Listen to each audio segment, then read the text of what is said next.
Fundamental premise of relationships ఏదైనా conflict లేని relationships ఏవి కూడా నిలబడవు, because there is no interest factor. I don't agree with that. ఎందుకంటే కాన్ఫ్లిక్ట్ ఉన్నప్పుడు ప్యాషన్ తగ్గిపోతుంది.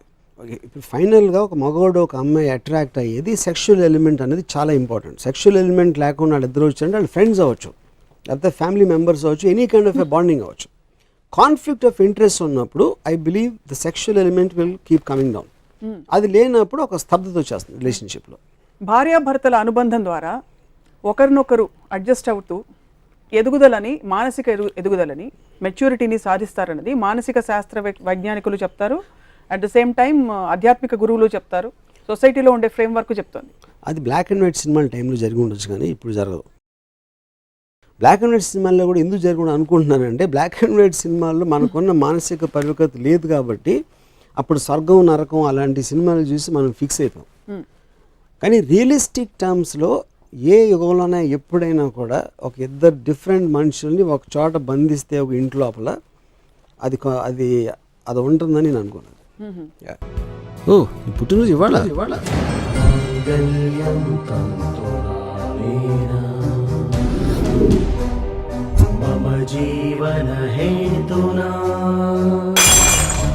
చాలా మంది నాకు నా సోల్మేట్ దొరికాడు, నా కళల రాకుమార్తె నాకు దొరికింది, నన్ను అమ్మ కంటే ఎక్కువగా చూసుకుంటుంది, ఇంకా భార్య కంటే అసలు షీఈ్ ఎవ్రీథింగ్ టు మీ అని అనుకునేవాళ్ళు అంటారు. వాళ్ళకి ఏంటి పిచ్చి అంటారు. అది పెళ్ళి అయిన 2 రోజుల వరకు చెప్తారు, లేకపోతే పెళ్ళి కాకముందు చెప్తారు.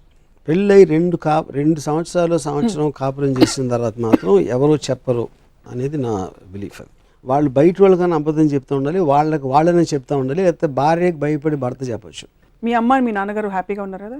ఇప్పుడు జనరల్గా నేను కామెంట్ చేస్తున్నాను, కానీ ఒక వ్యక్తి పేరు తీసుకుని ఒక పర్సనల్ స్పెసిఫిక్లో వాళ్ళకున్న పర్సనల్ ఎలిమెంట్ మీద నేను కామెంట్ చేయడం నాకు ఇష్టం లేదు. ఇది బికాజ్ మీరు స్పెసిఫిక్గా మా అమ్మ నాన్న అంటున్నారు కాబట్టి.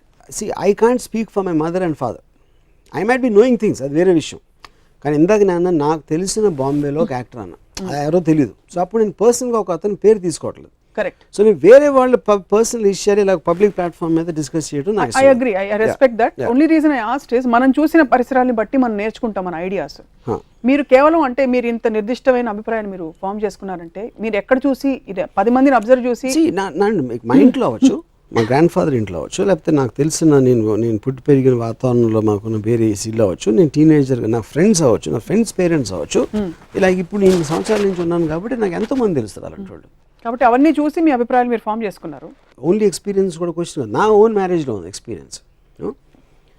మెయిన్ పాయింట్ ఏంటంటే any system which suppresses your freedom, ఒక కమిట్మెంట్ పేరుతోటి మీ ఫ్రీడమ్ని సప్రెస్ చేసే ఏ సిస్టమ్ అయినా I'm against that. Own free విల్తో ఉండటం అనేది మనిషికి ప్రథమ ఆబ్జెక్టివ్ అవ్వాలని ఆ కైండ్ ఆఫ్ ఫిలాసఫీ నుంచి నేను వస్తాను. సో గేట్ వేసి ఉంది అనే ఫీలింగ్ భయం కలిగిస్తుంది అంటున్నారు. గేట్ తీసే ఉంది, నేను ఎప్పుడు కావాలంటే అప్పుడు బయటకు వెళ్ళొచ్చు అనే ఒక వెసులుబాటు కల్పిస్తే పెళ్లి నిలబడుతుంది. 100%. Because that's free. ఫ్రెండ్షిప్ అనేది ఎవరి రిలేషన్షిప్ అన్నా మీకు ఫ్రీడమ్ ఉన్నప్పుడే నిలుస్తుంది. లేకుండా పడ్డప్పుడు దానికి నిర్వచనం అది నువ్వే, అవును నిజం, దాసోహం ఇక నీ రూపానికి నేనే.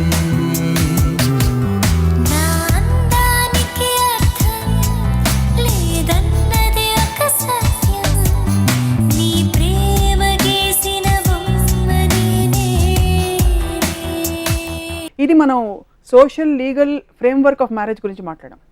అల్టిమేట్గా మనిషి మధ్య ఉండే బంధం అదర్ దెన్ మీరు అనేది ఎప్పుడు స్ట్రెస్ చేసి చెప్పే సెక్షువల్ రిలేషన్షిప్ కాకుండా ఇంకేదైనా ఒకటి ఉంటుందని నమ్ముతారా? ఇప్పుడు నేను స్టార్టింగ్ పాయింట్ అంటున్నాను, సెక్షువల్ రిలేషన్షిప్ అనేది ఇమీడియట్ అట్రాక్షన్కి అది one of the bigger factors అవుతుంది.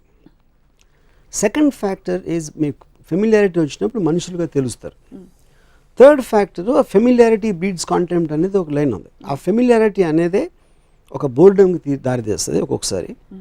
రెండోసారి నేను కోటింగ్ చేసినప్పుడు నేను నా బెస్ట్ డ్రెస్ చేసుకుని అన్ని మళ్ళీ మాట్లాడేసి ఎంతో ఎదురు చూసి తనని సాటిస్ఫై చేయడానికి రకరకాల ప్రయత్నాలు చేసి కోటింగ్ దాంట్లో ఎఫర్ట్ పెడతాం. ఎప్పుడైతే పెళ్ళయిందో ఆల్రెడీ వచ్చేసింది కాబట్టి ఉంది కాబట్టి ఆ ఎఫర్ట్ అనేది ఇద్దరిలోనే తగ్గిపోతుంది. ఆ తగ్గిపోయినప్పుడు అసలు కలర్స్ బయటకు వస్తాయి ఇద్దరిలో. అంతవరకు వాళ్ళు దాచిన కలర్స్ అంటే దాచడం అనేది వాళ్ళు డెలిబరేట్గా చేసి ఉండకపోవచ్చు, కానీ మనం అంటే మనం ఎవరిని కలిసినా కూడా వాళ్ళ బట్టి మన నేచర్ మారుతూ ఉంటుంది. నేను మీతో ఒకలా మాట్లాడతాను, ఇంకోటితో ఒకలా మాట్లాడతాను, ఒకళ్ళు వేస్తే హలో అంటాను, ఇంకోటి వేస్తే నేను పలకరించిపోవచ్చు. అలా మనం చాలాసార్లు మన బిహేవియర్ మారుతుంది. అప్పుడు ఒక అమ్మాయిని అట్రాక్ట్ చేయాలి లేకపోతే అబ్బాయిని అట్రాక్ట్ చేయాలి, అమ్మాయి అబ్బాయి మనసులో ఉన్నప్పుడు వాళ్ళిద్దరూ చాలా యాక్ట్ కూడా చేస్తారు. యాక్టింగ్ అనేది కాన్షియస్ అవ్వకపోవచ్చు, సబ్ కాన్షియస్ అవ్వచ్చు. ఎప్పుడైతే పెళ్ళి అయిందో వాళ్ళ నిజ స్వరూపాలు మెల్లగా బయటపడతాయి. వాళ్ళు ఉండే సిచ్యువేషన్స్ చేంజ్ అవుతాయి. ఉదాహరణ కూడా చెప్తాను. నా ఫ్రెండ్ ఒకడు చాలా ప్రేమించి ఒక అమ్మాయిని పెళ్లి చేసుకున్నాడు. పెళ్లి చేసుకున్న వారం 10 రోజుల తర్వాత నాకు రాంగోపాల్ నాకు పెద్ద ఇరిటేషన్ ఏంటంటే తనతో ఇప్పుడు పని మనుషుల మీద అరుస్తున్నాను. పని మనిషి మీద అంటే తను కోపం వచ్చినప్పుడు అరుస్తుంది. నేను ఎప్పుడు నా పని మనిషిని అరవలేదు, తను అరుస్తుంది అని చెప్పాడు. అక్కడ పాయింట్ ఏంటి, తను కొత్తగా వచ్చింది, తనకి పని మనిషి. వీడు ఆ ఇంట్లో చాలా సంవత్సరాల నుంచి ఆ పని మనిషి ఉండొచ్చు, పని మనిషి పనుడు. వాడి ఈక్వేషన్ వేరు, ఆడుకున్న టెంపర్మెంట్, ఆడుకున్న సెన్సిబిలిటీలో. కానీ కొత్తగా వచ్చిన తన భార్య వాడి మీద అరుస్తుంది చీటికి మాటికి. అంతకుముందు ఎప్పుడు ఆ నేచర్ తనలో చూడదు, ఎందుకంటే వాళ్ళిద్దరూ కలిసి ఒక రూఫ్లో పని మనిషి దగ్గర లేరు అంతకుముందు. ఇది కొత్త సిచ్యువేషన్ వచ్చింది పెళ్లి తర్వాత. కానీ ఇప్పుడు ఎందుకు అరుస్తావు అంటే తన కోపం రావడంలో కరెక్ట్, నేను పనుడు సరిగ్గా చేయకపోతే అరవకూడదా అని తను అంటుంది, అది కరెక్ట్. అది అట్ ద సేమ్ టైం తనకున్న ప్యాషన్ దాంట్లో ఒక టర్న్ ఆఫ్ వచ్చేసింది ఒక పర్టికులర్ టైం పీరియడ్లో. అదే ఎందుకంటే దాని మ్యాటర్ మీద వాళ్ళకి దెబ్బలాట జరుగుతుంది. ఆ దెబ్బలాటకి ఇంకో చోట ఎఫెక్ట్ అవుతుంది. తర్వాత రేపు రెస్టారెంట్కి వెళ్తే ఆ మూడ్లో తను మాట్లాడుతాను, ఇటువంటి చూస్తూ ఉంటాడు, ఏం నాతో మాట్లాడలేదని తను అంటుంది, లేకపోతే రివర్స్ అవ్వచ్చు. సో ఈ న్యూ సిచ్యువేషన్స్ ఒరిజినల్ వ్యక్తిత్వాలు బయటకు వస్తాయి పెళ్ళైన తర్వాత. That will be the biggest problem in any marriage. ఇది కేవలం స్త్రీ పురుష సంబంధాలు వివాహం కాంటెక్స్ట్ లోనే జరుగుతుందా? సపోజ్ మీ బిజినెస్ పార్ట్నర్ ఎవరో ఉన్నారు, బిజినెస్ పార్ట్నర్ ఎందుకు జరుగుతుంది అంటే వాళ్ళిద్దరు ఒక చోట అవసరం లేదు, నేను కట్ చేసి వెళ్ళిపోవచ్చు. నేను ఒక బిజినెస్ పార్ట్నర్తో ఉంటే నా మూమెంట్ నాకు నచ్చంది వాడు ఏమన్నా అన్నా ఒక టర్మ్ ఉన్నా నేను కట్ చేస్తాను. అంటే ఎప్పుడు ప్రాబ్లం వస్తుంది, మీరు ఆల్రెడీ ఒక కమిట్మెంట్ ఇచ్చేసి 5 సంవత్సరాల మధ్యలో కలిసి చేస్తున్నాం అని అగ్రిమెంట్లు రాసేసుకుని అన్నీ చేస్తే అప్పుడు సేమ్ ప్రాబ్లం వస్తుంది దాంట్లో. కానీ అందుకని ప్రతి అగ్రిమెంట్లో ఒక క్లాజ్ ఉంటుంది, ఎగ్జిట్ క్లాజ్ ఉంటుంది. ఒకవేళ నీకు నాకు పడకపోతే నేను వెళ్ళిపోతాను, అందుకని మళ్ళీ మనం చేయొద్దు బిజినెస్ అనేది. So contract aspect of course that is what I'm saying. ఇప్పుడు కాంట్రాక్ట్ మీనింగ్ ఏంటి, నేను వచ్చిన మొదటి చెప్పింది ఫ్రీడమ్. నేను ఎప్పుడు కాలిస్తే అప్పుడు నా ఫ్రీడమ్కి నువ్వు అడ్డు వచ్చినప్పుడు నేను నీతో ఉండను. ఆ ఫ్రీడమ్ ఉన్నప్పుడు అది ఎవరైనా ఏమైనా చేయొచ్చు. ఆ ఫ్రీడమ్ కి పరిధులు ఉన్నాయని మీరు నమ్ముతారా? పరిధులు ఏముండవు. పరిధులు మీరు అనుకున్నాడు, మీరు చెప్పారా చెప్పలేదా, దిస్ ఈజ్ మై ఎక్స్పెక్టేషన్, ఇది నీ ఎక్స్పెక్టేషన్స్, ఇది నేను చేస్తాను, ఇది నేను చేయను, దీని మించి కూడా వెళ్ళిపోతే మనం ఉండదు అంతే. సో ఫర్ ఎగ్జాంపుల్ మ్యారేజ్ హౌస్లోనే సప్తపది తీసుకోవచ్చు, క్రిస్టియన్ హౌస్ తీసుకోవచ్చు. In I stand by you in sickness and in health and in ఇది వాట్ ఎవర్ ఉంటాయి. సో అవన్నీ ఆల్టర్ చేసుకుని అగ్రిమెంట్లు రాసుకుని పెళ్ళి అనే వ్యవస్థ పెట్టుకోవచ్చు. ఇప్పుడు అగ్రిమెంట్ అనేది లీగల్ ఆస్పెక్ట్ అనేది డిఫరెంట్. మీరు ఇందాక చెప్పిన ట్రెడిషన్గా ఐ స్టాండ్ బై యూ అది అంటే మనం కోర్టులో కూర్చుని భగవద్గీత మీద పెట్టి అబద్ధం చెప్పినట్టు. అది కోర్టులో ఉన్న భగవద్గీత మీద చేసిన ఎవడు నిజం చెప్పడు, ఎందుకంటే అందరూ అబద్ధం చెప్తారని తెలుసు. దాన్ని మనం ఎంత డిసిక్రియేట్ చేస్తామో సేమ్ థింగ్ ఇక్కడ ప్రతి పెళ్లిలో చెప్తారు. అది కానీ వాళ్ళు పాటిస్తారా? తర్వాత పాటించరు, చాలామంది పాటించరు, కొంతమంది ఉండొచ్చు, నాకు తెలియదు. పాటించేవాడు అలా చెప్పినంత మాత్రం పాటించడు, వాడికి ఆల్రెడీ మైండ్లో ఉంటుంది పాటించడం అనేది. లేదు నేను ఆ రోజు 18th August నా పెళ్ళైనప్పుడు చెప్పాను కదా ఐ స్టాండ్ బై, అందుకని ఇప్పుడు తనకు బాగాలేనప్పుడు నేను పక్కన ఉన్నానని చెప్పడం, వాడు మామూలుగానే చేస్తాడు. అదేదో ఒక ట్రెడిషన్లో ఒక రూల్ ఫామ్ చేశారు అంతే.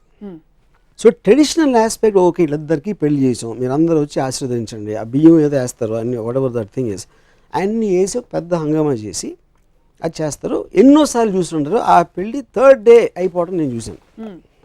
అంత పెద్ద బిల్డప్ ఇచ్చి అంత పెద్ద ఈవెంట్ దాన్ని చేసి, ఎందుకంటే పెళ్ళి అనేది వాళ్ళిద్దరి మనసుకు సంబంధించింది. ఇంకోళ్ళు వచ్చి ఎండోర్స్మెంటు లేకపోతే రికగ్నిషను ఫలానాది అయిపోయింది అని చెప్తే దాని మూలన ఏమొస్తుందో నాకు ఇప్పుడు కూడా అర్థం కాదు. నాకు తెలిసిన క్లోజ్ రిలేటివ్ తను సంగీత్ చేసుకుని అందరు ఫ్రెండ్స్ వచ్చి డాన్సులు చేసి రాత్రంతా చేసి తర్వాత పెళ్ళి అయిపోయి 3rd day నుంచి అసలు మోహన్ మహల్ చూడరు అసలు ఒకళ్ళు.